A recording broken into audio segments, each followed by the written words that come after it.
Bueno, sabemos que la Fiscalía tiene una cierta debilidad por perseguir a uniformados. La misma intensidad no se vio cuando la fiscal Chong estuvo a cargo del caso Oazo Odebrecht. La misma intensidad no la vimos con el tema de los falsos exonerados, ¿no es cierto? O sea, aquí claramente hay una, no diría una animadversión, pero hay una cierta, pone su foco de atención la Fiscalía, especialmente en aquellos que se supone tienen que proteger a la sociedad. Y Pamela tiene razón. Nosotros hemos visto casos donde en primera instancia se ha declarado inocente a gente, casos cerrados, casos sobreseídos definitivamente, ¿no?, que han sido reabiertos a pesar de la cosa juzgada, a pesar de la prescripción, a pesar de mil cosas. La justicia en Chile no te da seguridad jurídica.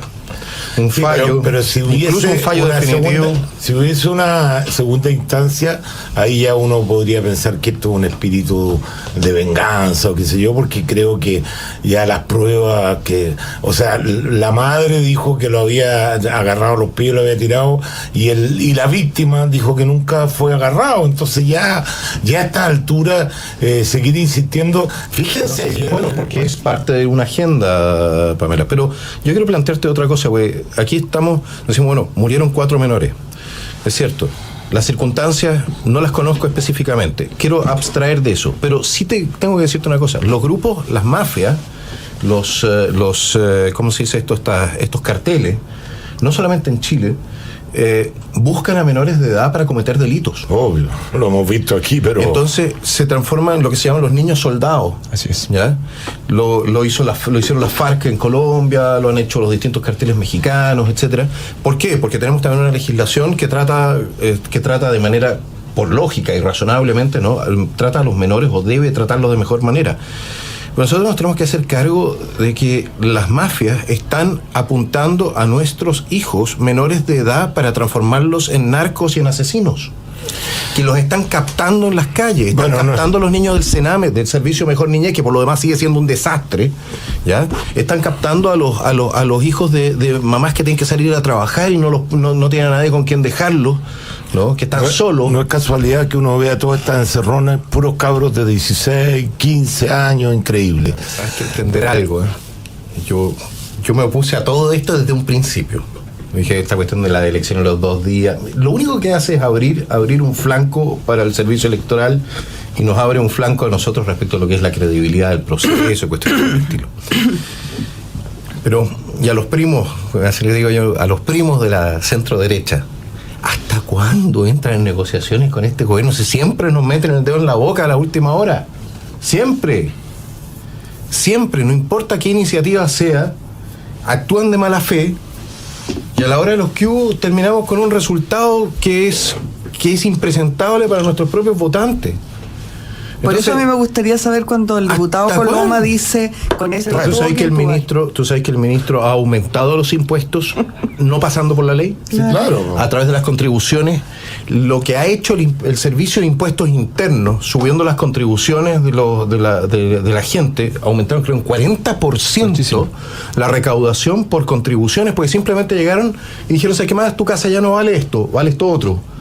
Y estamos hablando de sectores medios, sectores también populares que tienen su casita propia, pero que evidentemente ya están por sobre, con todo lo que ha sido la burbuja inmobiliaria, están por sobre los topes exentos que establece la ley. Oye, los están haciendo arar, estáis pagando prácticamente lo que pagas por un arriendo por tu propia casa. Y nosotros en el Congreso nos vamos a tener que hacer cargo de esta cuestión. Impuestos internos no puede simplemente llegar y decir, ¿sabe qué más? Usted a partir de mañana va a pagar tanto, sin ningún criterio objetivo, ningún criterio técnico, ante sí y por sí. Y esos son los mismos a los cuales les queremos dar entonces acceso a las cuentas bancarias, son los mismos a los cuales les queremos dar entonces facultades extraordinarias para que ellos decidan por sí ante sí. Tú tienes que ir después a la Corte de Apelación a reclamarle. No, impuestos internos se ha transformado en un arma que está ahogando a los chilenos. Que era culpable de abuso, dijimos, en defensa de los niños, yo nunca me he perdido.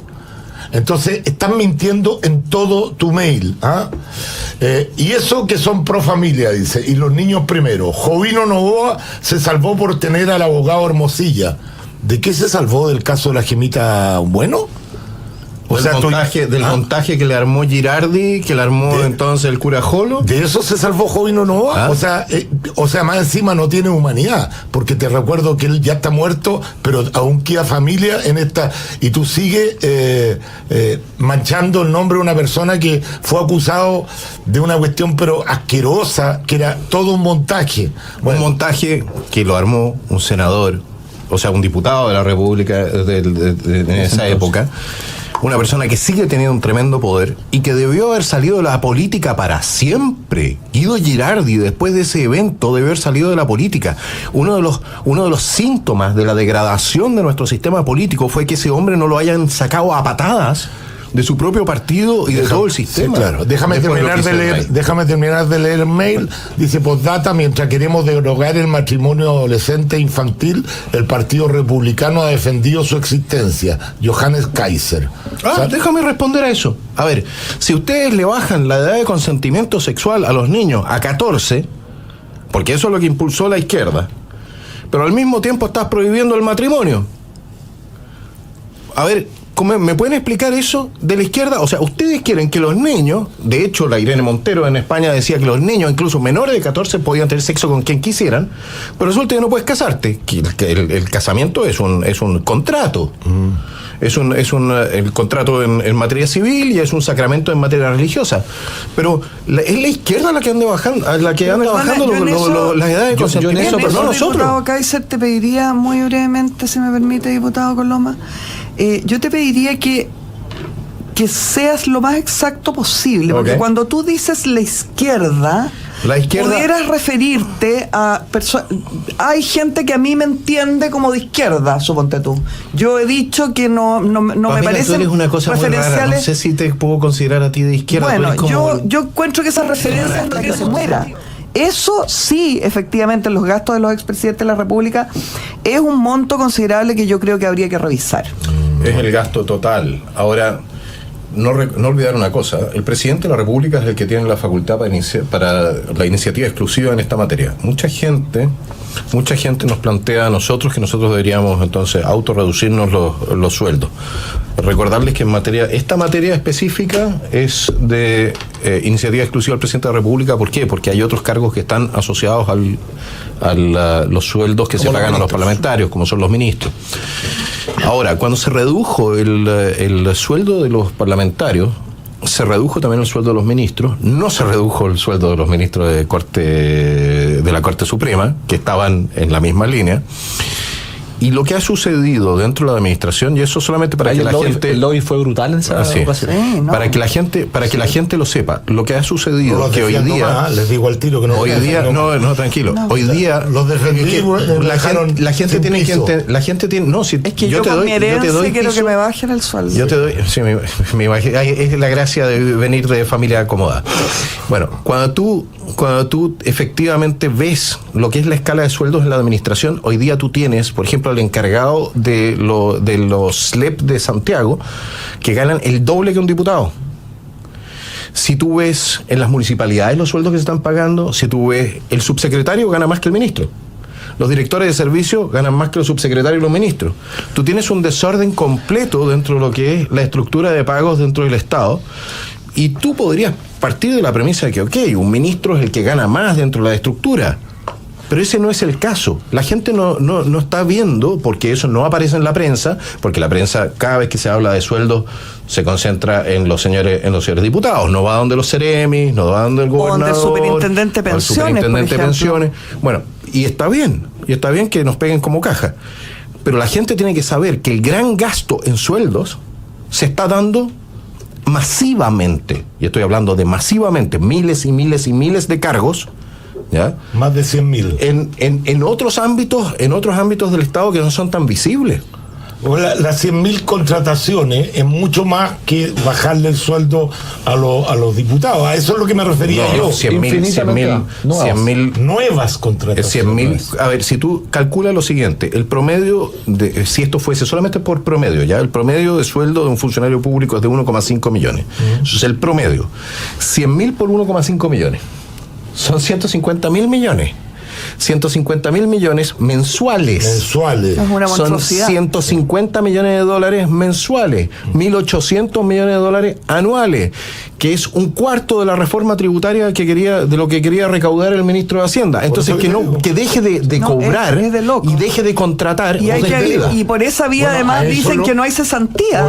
Además inflan la cifra de... Es que por eso que yo, la ley de las proporciones, yo por eso que dije a la señora que el presupuesto nacional no es significativo. Es absolutamente cierto, Checho, pero igual simbólicamente... Es un tema simbólico. Es que en los temas como señal... ¿Cómo no hacer una estoy de acuerdo con ustedes. Que unos señores que ganan como 10 millones de pesos digan, por ejemplo, voy a meter mi cuchufleta, ya que Elizalde nos metió la gigantesca cuchufleta, que unos señores que ganan cómodamente 9 millones de pesos son parlamentarios y digan, voy a votar en contra del retiro del 10%. Por ejemplo. Ahora, yo lo quiero llevar a otro plano.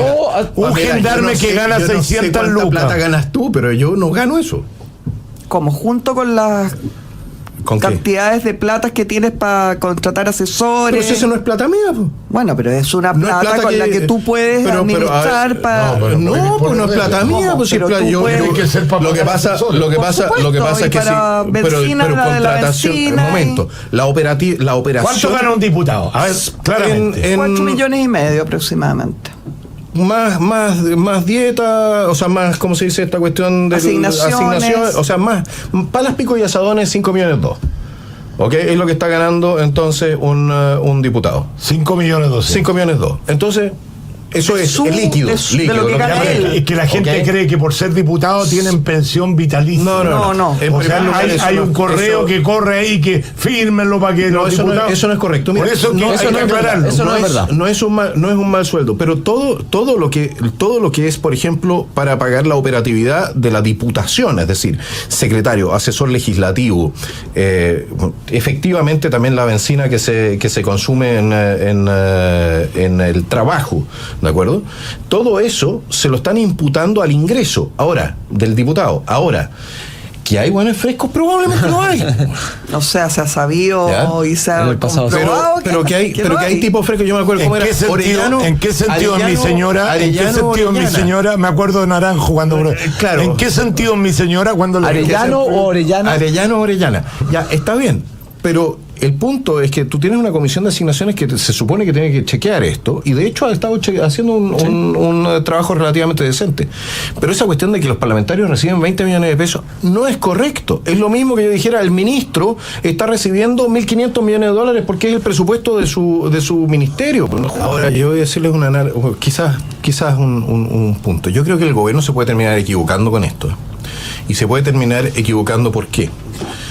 Porque mucha gente que ya no iba a votar en el sistema de voto voluntario porque pensaba que no cambiaba nada y no tenía ningún impacto esto, va a ir a votar igual si hay voto voluntario. ¿Por qué? Porque este gobierno lo ha hecho como el ajo, 1, y 2, porque están en una situación personal cada vez más gente más desventajosa. Si tú eres capaz de motivarlos para ir a votar, van a ir a votar. Y de hecho yo creo que hay mucha gente con rabia que va a ir a votar. El punto es si este gobierno va a ser capaz de motivar a su gente más dura de ir a votar. Porque no nos equivoquemos, este es el gobierno que le cayó por la espalda al perro matapaco. Acaban de poder movilizar solo 12.000 personas en su elección de Frente Amplio. Correcto. En la nada. Este es el gobierno que ha sido un fracaso en todo lo que prometió para todos los grupos que lo han respaldado. Yo no me compro la encuesta Cadema a estas alturas para nada. Y la pregunta es si esa gente va a estar dispuesta a levantarse el día de la elección y va a poner su voto por Gabriel Boric y su camarilla. Para ir a votar por el Frente Amplio no estuvieron disponibles, ni siquiera los funcionarios de gobierno. Entonces la pregunta es, bueno, aquí todo el mundo hace cálculos e ignoran la situación psicológica de este país. Los que estamos enojados con el gobierno somos muchísimos más que aquellos que están de acuerdo con lo que ha hecho este gobierno. Y es mucho más fácil movilizar a alguien enojado que a alguien que está simplemente satisfecho. Así es, pero con un paréntesis. Que cambiar las reglas en la mitad de un... No se hace. Esto solamente en los últimos 35 años ocurrió en Venezuela. No hay ni un otro país que haya cambiado las reglas electorales en medio de un proceso, salvo Nicolás Maduro. Yo les quiero preguntar, a ustedes como diputados, ¿qué les parece lo siguiente? A mí, aparte de todas esas consideraciones que ustedes hacen que podrían tener un resultado político distinto del que el gobierno busca por la convicción de la gente, pero a mí me preocupa de verdad, o sea, cuando nosotros juramos respetar la Constitución y la ley, que es el juramento que hacemos todos los parlamentarios, yo por lo menos estaba jurando en serio. No sé si alguien está... Y esto es inconstitucional. Absolutamente. A mí me parece, y lo digo, lo deslizo, Checho, si tú me lo permites, que esto podría incluso significar el estudio de una eventual acusación constitucional, porque es buscar un resquicio para incumplir una norma orgánica constitucional que es la que nos obliga a ponerle multa al voto obligatorio. Perdona, Pamelita, yo te quiero mucho, pero acabas de decir algo y te lo quiero decir directamente, así, de frente.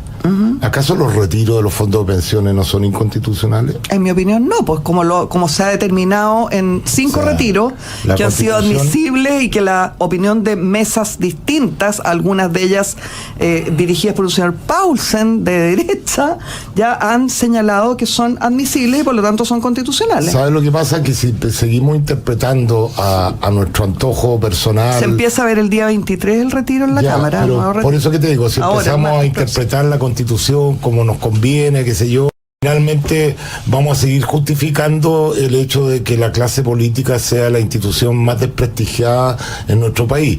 Yo creo que este evento del voto voluntario, voto obligatorio, no contribuye en nada a mejorar el prestigio de nuestras instituciones. A mí me parece, me da un poquito de vergüenza ajena. O sea, es tan claramente que esto tiene una intencionalidad electoral que me da hasta no, yo soy el más viejo de esta mesa. Lejos, yo soy siempre la más vieja. Usted es abuela, pero yo soy abuelo también y no vi en la historia republicana de este país un hecho como este. No lo vi. Pero, que cambiara, ni siquiera en la época de Allende, que cambiara la regla del juego antes de una elección. Ni siquiera lo vi. ¿Te puedo hacer un punto, Checho? Mira, estamos de acuerdo con que esto es inconstitucional lo que han hecho. ¿De acuerdo? Lo podemos mandar al Tribunal Constitucional. Me dicen, bueno, con las mayorías políticas del Tribunal Constitucional, el fallo va a ser probablemente en contra. Es decir, el Tribunal Constitucional no va a estar fallando en derecho, va a estar fallando de acuerdo con lo que es su intención política. Obvio. Pero los jueces del Tribunal Constitucional también son sujetos de acusación constitucional. Sí, pero si empezamos con acusaciones constitucionales, los jueces... Es que si quieres ir a la guerra, incumpliendo la ley, que es algo que nosotros debimos haber hecho con varios jueces de la Corte Suprema también hace rato, ¿ya? Entonces vamos a la guerra, po. ¿El panorama cuál es finalmente? Ustedes que tienen el pulso político, ¿se va a aprobar o se va a rechazar el veto? Yo espero que el gobierno en esta semana se dé cuenta de la gravedad de lo que está haciendo e ingrese un veto que incluya voto obligatorio para todas las personas con derecho a voto. Yo creo que el gobierno tiene esta semana clave para darse cuenta que este cambio, esta trampa en las reglas del juego es de tal magnitud que si no lo hace... la relación gobierno-oposición tiene una semana para demostrar que efectivamente son defensores de la democracia o simplemente la disimulan con cosas subterráneas. Un veto con multa para todos y además, como decíamos, con los votos para aprobarlo, ¿cierto? Sin hacer una retrampa. Y si eso no ocurre, yo, si me permiten, veo en mi bola de cristal, una bola que me presta el abuelo, veo, fíjate, por lo menos aquí en mi bola de cristal que comienza a dibujarse una posible acusación constitucional contra Álvaro Elizalde. Por habernos pasado gato por liebre. A mí me parece muy grave lo que está pasando. A ver, sin desmerecer el resto de aquello, porque si vamos contra todo. Y sin olvidarnos que esto es en medio de alzas de la cuenta de la luz, en medio de una interpelación a Pardo, o sea, vamos a tener una semanita maravillosa en que el día 23 se empieza a tramitar el nuevo retiro en la Comisión de Constitución. 23 de julio, el martes. Tu alegría, Checho. Sí. Oye, sobre todo la alegría del mercado capital. El tema de los retiros de los fondos, tú sabes, lo hemos discutido muchas veces, pensamos radicalmente distinto. Yo creo que le hace un daño gigantesco justamente a la gente que se quiere proteger, a los más vulnerables. No existe un impuesto más gravoso para la gente vulnerable que... Recordemos que una persona de bajo ingreso todo lo que gana lo consume, o sea, paga IVA por el 100% de su de su ingreso, y la inflación es un impuesto adicional que le estás pagando, le estás metiendo a ellos. Por otro lado, toda esa gente que se quedó sin la posibilidad de acceder a su casa propia es porque ya hay mucho menos fondos. Impagable el crédito hipotecario. Claro, aparte que le subieron 20% subió la señora Bachelet, subió los costos de las casas, ¿ya? Con el IVA. Así es. A más remate te dejan con créditos hipotecarios Y con aumento de las contribuciones. Y te lo digo porque yo he estado viendo, yo personalmente, o sea, ustedes ahora conversamos cuánto estoy ganando como diputado. Yo estaba viendo con un crédito hipotecario. Se me va a poner a un lado. Si está impagable. Y esa es la razón por la cual la construcción está paralizada. Y por eso tenemos cientos de miles de personas que trabajaban en la construcción que ya no tienen pega. Y esa gente ya no puede ir al cobre a comprar y no tiene cómo mantener a su familia. Y no puede pagar las cuentas y tiene que colgarse la luz. Es todo un desastre sistémico que tú generas de la mano de destruir la capacidad de ahorro del país.